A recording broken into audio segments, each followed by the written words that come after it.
Hi friends! Thanks for tuning in.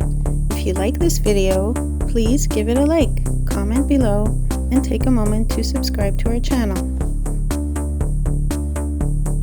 Welcome to Rossland, British Columbia. This mountain town is located in the West Kootenay region, just a short drive from trail. It sits high in the Monashee Mountains near the U.S.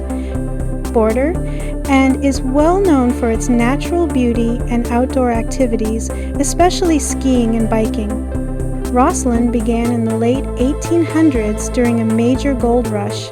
Rich gold deposits were discovered on Red Mountain, and people from all over came to the area to work in the mines.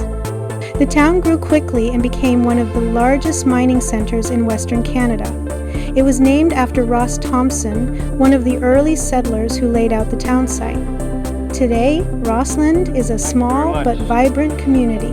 The mines have closed, but the town has become a popular destination for tourists and outdoor lovers. Red Mountain Resort is a major ski area, and the local trails attract mountain bikers from far and wide.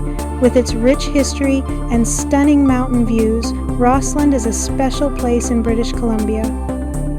Thank you for joining us on this tour of Rossland, British Columbia.